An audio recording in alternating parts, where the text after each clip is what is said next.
এখন দেখবেন সংবাদ শিরোনাম। প্রাথমিক শিক্ষকদের অনির্দিষ্টকালে কর্মবিরতিতে সারা দেশে বন্ধ পাঠদান, ৩ দফা বাস্তবায়ন ও পুলিশি হামলার প্রতিবাদ। সংসদ নির্বাচনে শঙ্কার কারণ নেই, আবারও জানালেন আইন উপদেষ্টা। বললেন ফেব্রুয়ারির প্রথমার্ধে ভোট আয়োজনে বদ্ধপরিকর সরকার। কুষ্টিয়ার কালোয়া গ্রাম যেন আতঙ্কের জনপদ। দুই প্রভাবশালীর আধিপত্যের লড়াইয়ে ঘটছে হামলা পাল্টা হামলা, অভিযুক্তদের ধরার চেষ্টা করছে পুলিশ। যুক্তরাষ্ট্রের ফ্লোরিডায় গাড়ির বেপরোয়া ধাক্কায় প্রাণ গেল অন্তত 4 জনের, গুরুতর আহত কমপক্ষে 13। আসসালামু আলাইকুম। এতক্ষণ দেখছিলেন সংবাদ শিরোনাম, এখন দেখবেন বিস্তারিত। আজ থেকে অনির্দিষ্টকালের কর্মবিরতি শুরু করেছেন বেসরকারি প্রাথমিক বিদ্যালয়ের শিক্ষকরা। 10ম গ্রেড সহ 3 দফা দাবি আদায় ও শাহবাগে পুলিশি হামলার প্রতিবাদে এই কর্মবিরতি। ফলে সারা দেশে প্রায় 65,000-এর বেশি বিদ্যালয়ে পাঠদান কার্যক্রম বন্ধ। একই সাথে কেন্দ্রীয় শহীদ মিনারে অবস্থান কর্মসূচি অব্যাহত রাখার ঘোষণাও দিয়েছেন তারা। অবস্থানরতরা জানান, 3 দফা দাবি পূরণ না হওয়া পর্যন্ত এই অবস্থান কর্মসূচি চলবে। শিক্ষকদের উপর গতকালের পুলিশি হামলা ও গ্রেফতারের প্রতিবাদে শিক্ষা উপদেষ্টার পদত্যাগ দাবি করেন শিক্ষকরা। জাতীয় সংসদ নির্বাচন নিয়ে শঙ্কার কোনো কারণ নেই। সরকার ফেব্রুয়ারির প্রথমার্ধে নির্বাচন আয়োজনের ব্যাপারে বদ্ধপরিকর, এমনটাই জানিয়েছেন আইন, বিচার ও সংসদ বিষয়ক উপদেষ্টা ডক্টর আসিফ নজরুল। সকালে রাজশাহীর চিফ জুডিশিয়াল ম্যাজিস্ট্রেট আদালতে বিচারকদের সাথে আলোচনা শেষে এই কথা বলেন তিনি। আসিফ নজরুল বলেন, নির্বাচন আয়োজনের জন্য উৎসব মুখর পরিবেশ নিশ্চিত করতে প্রয়োজনীয় সবকিছুই করবে সরকার।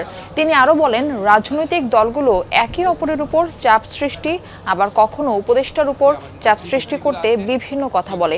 এর মধ্যে কিছু বিষয় সত্য থাকলেও তাদের কথায় মনে হয় নির্বাচন নিয়ে আশঙ্কা রয়েছে, কিন্তু বাস্তবে তা নেই। দৃঢ় কণ্ঠে বলতে চাই, আমরা সরকারের পক্ষ থেকে ফেব্রুয়ারির প্রথমার্ধে জাতীয় সংসদ নির্বাচন আয়োজন করার ব্যাপারে বদ্ধপরিকর।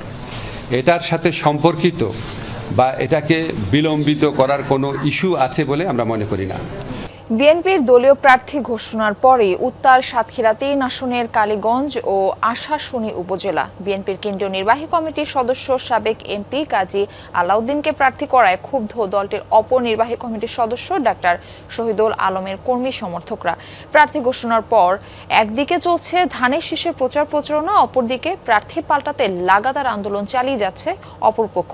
প্রশ্ন উঠেছে, এই সমস্যার সমাধান কোথায়? গেল 3 নভেম্বর বিএনপি প্রার্থী ঘোষণার পর রাতেই সাতক্ষীরা 3 আসনের নলতায় শুরু হয় বিক্ষোভ।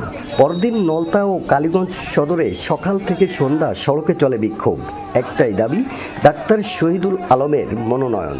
ডাক্তার শহীদুল ভাই যদি আমাদের এখানে আসে, তাহলে আমরা ইনশাআল্লাহ দেশনায়ক তারেক রহমানকে এই আসনটা উপহার দিতে পারবো। তার নমিনেশন নেওয়ার জন্য আমরা এই রাজপথে নেমেছি। যতদিন পর্যন্ত না দেবে ততদিন আমরা এই রাজপথেই থাকবো। আমরা জনগণ তার প্রিয় হইয়া তার জন্য আজকে রাজপথে আইছি। প্রার্থী বদলাতে বিক্ষোভ, মানববন্ধন, কালো পতাকা মিছিল সহ লাগাতার কর্মসূচি পালন করছে এক পক্ষ। দাবি পূরণ না করা পর্যন্ত আন্দোলন চালিয়ে যাওয়ার ঘোষণা দিয়েছেন ডাক্তার শহীদুল আলমের অনুসারীরা। সবশেষ গণপদত্যাগ কর্মসূচিরও ঘোষণা রয়েছে তাদের।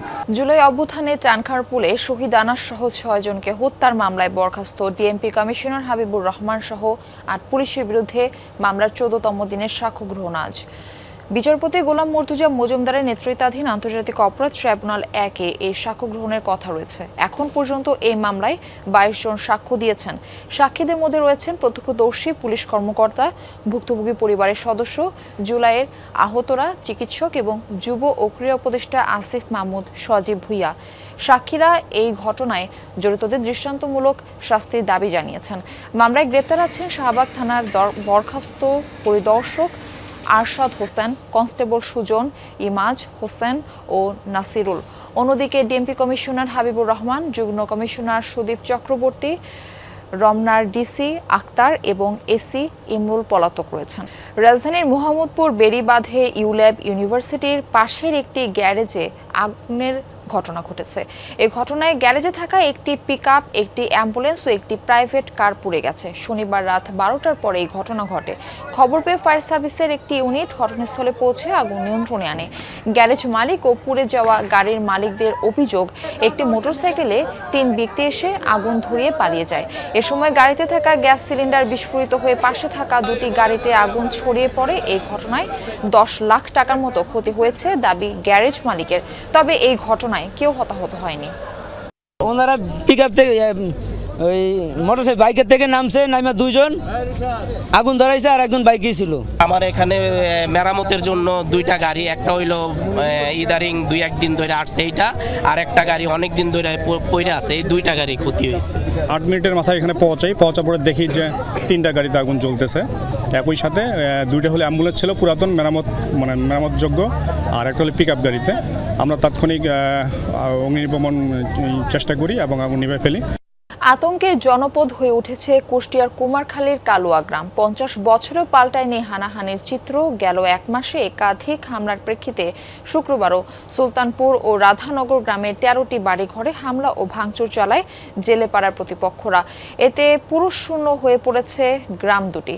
পুলিশ জানিয়েছে, পাল্টাপাল্টি মামলায় অভিযুক্তদের ধরতে অভিযান চলছে। নভেম্বরের 1 তারিখ সকাল 9:30 সিসিটিভি ফুটেজে দেখা যায় ঢাল সড়কি নিয়ে কালোয়া জেলেপাড়া এলাকায় হামলা করে 15 থেকে 20 জনের একটি দল।